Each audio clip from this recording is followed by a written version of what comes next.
यशया अध्याय 40।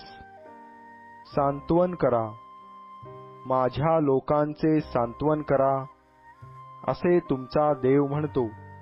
यरुशलेमेच्या मनाला धीर येईल असे बोला, तिला पुकारून सांगा, तुझे युद्ध संपले आहे, तुझ्या पापाबद्दलचा दंड मिळाला आहे।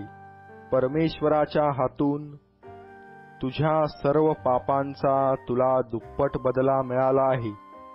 घोषणा करणाऱ्याची वाणी ऐकू येते की, अरण्यात परमेश्वराचा मार्ग सिद्ध करा, आमच्या देवासाठी रानात सरळ राजमार्ग करा। प्रत्येक खोरे उंच होवो, प्रत्येक डोंगर व टेकडी सखल होवो। उंच सखल असेल ते सपाट होवो व खडकाळीचे मैदान होवो, म्हणजे परमेश्वराचे गौरव प्रगट होईल आणि सर्व मानवजाती एकत्र मिळून ते पाहिल। कारण हे बोलणे परमेश्वराच्या तोंडचे आहे। घोषणा कर, अशी वाणी ऐकू आली। तेव्हा कोणी एक म्हणाला, काय घोषणा करू? सर्व मानवजाती गवत आहे, तिची सर्व शोभा वनातल्या फुलासारखी आहे। गवत सुकते, फूल कोमेजते, कारण परमेश्वराचा फुंकर त्यावर पडतो। लोक खरोखर गवतच आहेत, गवत सुकते, फूल कोमेजते, पण आमच्या देवाचे वचन सर्व काळ कायम राहते। सियोनेस सुवार्ता सांगणारे, उंच डोंगरावर चढ। यरुशलेमेस सुवार्ता सांगणारे, आपला स्वर जोराने उंच कर। कर उंच, भिवू नको।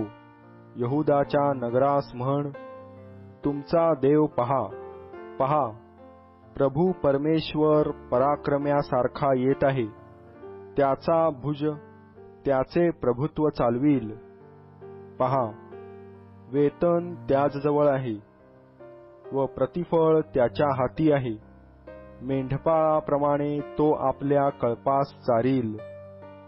कोकरे आपल्या कवेत घेऊन उराशी धरून वाहील आणि पोरे पाजणाऱ्यास सांभाळून नेईल। जलाचे माप आपल्या चुळक्याने कोणी केले आहे? आकाशाचे माप आपल्या विटीने कोणी घेतले आहे? पृथ्वीची धूळ मापाने कोणी मापिली आहे? डोंगर काट्याने व टेकड्या तराजूने कोणी तोलिल्या आहेत?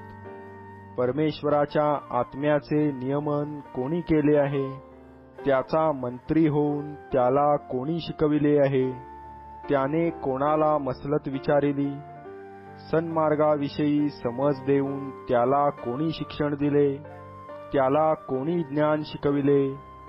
सुज्ञतेचा मार्ग त्याला कोणी दाखविला? पहा, त्याच्या हिशोबी राष्ट्रे पोहऱ्यातल्या जलबिंदू समान, तराजूतल्या रजा समान आहेत। पहा, द्वीपेही तो धुळीच्या कणांसारखी उचलितो। लबानोन जळणास पुरावयाचा नाही व त्यावरील वनपशु होमास पुरे पडावयाचे नाहीत।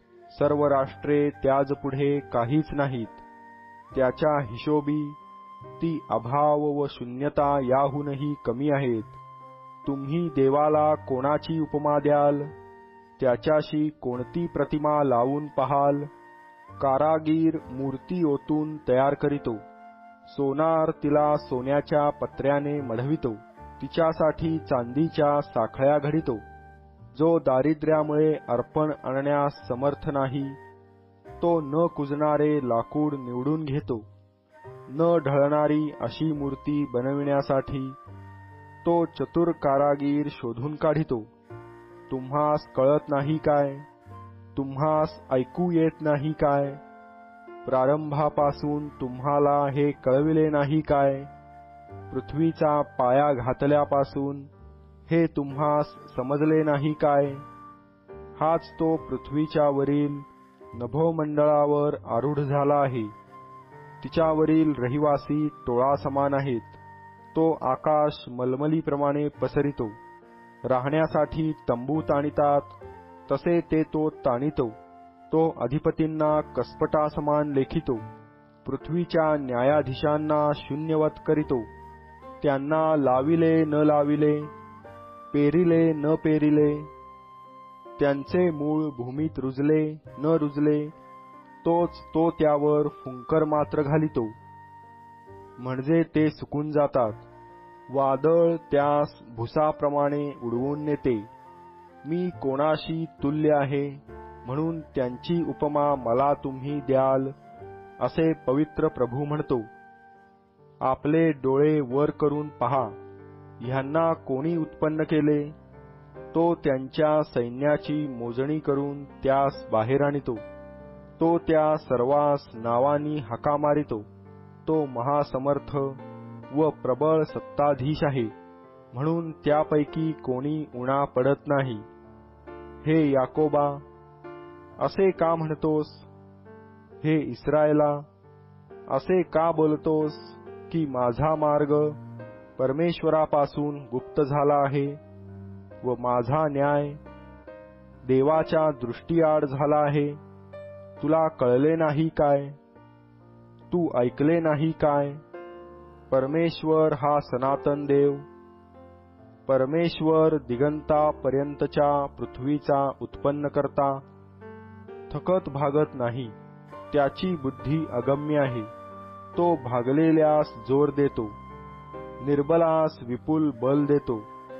तरुण थकतात, भागतात, भर ज्वानीतले ठेचा खातात, तरी परमेश्वराची आशा धरून राहणारे नवीन शक्ती संपादन करीतील. ते गरुडांप्रमाणे पंखांनी वर उडतील. ते धावतील तरी दमणार नाहीत, चालतील तरी थकणार नाहीत.